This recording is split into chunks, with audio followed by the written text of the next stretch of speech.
The next step in the analysis is to be able to create a fingerprint from any given cluster and then use that fingerprint to search for matching or similar clusters in all other files. So once again, I will, in this file, find our granular site cluster, and the easiest way is to gate, highlight the gate, and update the search here, and very quickly we can see there's our granular site population. So using this cluster, I will highlight it and click the Add Select Clusters to Fingerprints icon. We get a message saying that the cluster has been added to the fingerprint list, and now we can click on the Fingerprint tab. The first thing you'll see is that we have simplified this window. So first of all, you can see that we have our fingerprint listed here, and we could give this a name. I'll call it Granular Sites. We could also save this and import it in another analysis, or we could load a previously saved fingerprint. But in this case, we'll use the one we have here. So the attributes of the fingerprint, we have a name, which I've just provided, the phenotype, which was automatically determined by ClusterLogic, and then the MFI for the cluster in every parameter.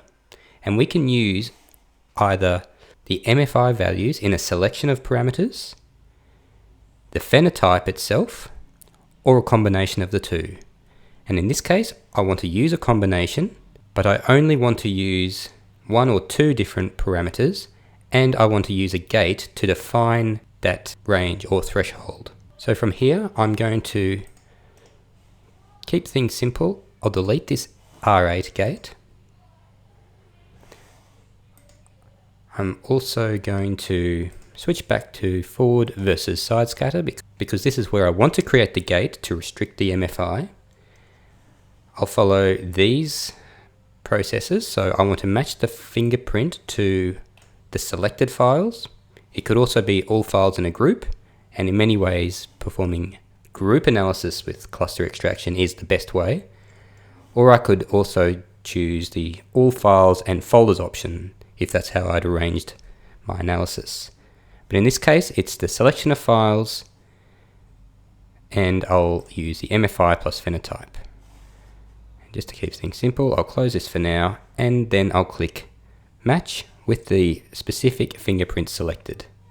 So I'll click Match. Now we get our pop-up window where we can choose which parameters we want to use for the MFI portion, and we can also define the search range for the MFI in the selected parameters.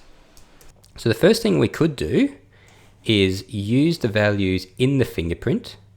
So in this case, I have the fingerprint selected, and I could auto-populate these by clicking the fingerprint button.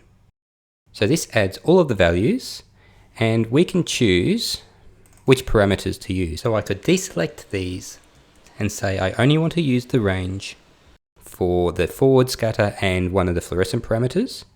You'll note that the MFI is recorded here, and then we have a min and max for the range. And this can be quickly set using a percentage up and below the MFI. So very quickly, we could say 20% above and 20% below, and it will adjust this range. You can also enter the field and type your own value.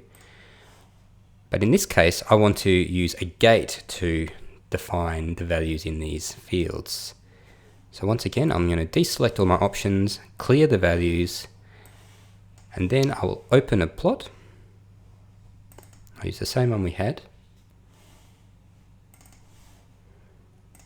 And then I want to add my gate.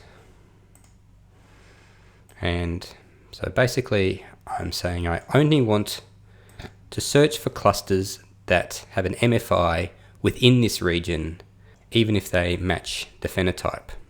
So to use these min and max values for the gate, I select the population, I hover over the gate, it turns red, meaning it's selected. Then I can click Gate. The specific parameters on display in the workspace will be selected, and then the ranges for the top and bottom values on the axes will be auto-filled. Because I'd already made my selection of files, all I have to do now is click Match, and it will search all of the selected files for a combination of the phenotype and the range that I defined for forward scatter area and side scatter area. Now I can click OK and move to the Match tab, where we will see all of the clusters that have been identified, and we can start to group these and add them to the relevant files in the file inspector.